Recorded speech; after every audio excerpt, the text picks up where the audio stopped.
लाडक्या बहिणींना दिलेले पैसे परत घेणार नाही असं आश्वासन उपमुख्यमंत्री अजित पवारांनी दिलं आहे। पुढील कालावधीसाठी पात्र लाभार्थी महिलांना लाभ देण्यासाठी सर्वेक्षण सुरू आहे असंही अजित पवार यांनी म्हटलं आहे। आम्ही जूनला योजना जाहीर केली।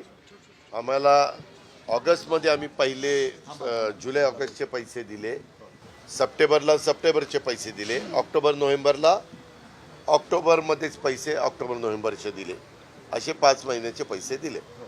ते पैसे देत असताना ते बारकाईनं सगळं नियम तपासायला वेळ मिळायला पाहिजे होता, तेवढा दुर्दैवाने मिळाला नाही। मागे जे कुणाला दिलेले आहेत त्यांचे कुणाच्याही लाडक्या बहिणींचे पैसे घेतले जाणार नाही। लाडक्या बहिणींना दिलेले पैसे परत घेणार नाही असं आश्वासन उपमुख्यमंत्री अजित पवारांनी दिलं आहे। पुढील कालावधीसाठी पात्र लाभार्थी महिलांना लाभ देण्यासाठी सर्वेक्षण सुरू आहे असंही अजित पवार यांनी म्हटलं आहे। आम्ही जूनला योजना जाहीर केली। आम्हाला ऑगस्टमध्ये आम्ही पहिले जुलै ऑगस्टचे पैसे दिले, सप्टेंबरला सप्टेंबरचे पैसे दिले, ऑक्टोबर नोव्हेंबरला ऑक्टोबरमध्येच पैसे ऑक्टोबर नोव्हेंबरचे दिले, असे 5 महिन्याचे पैसे दिले।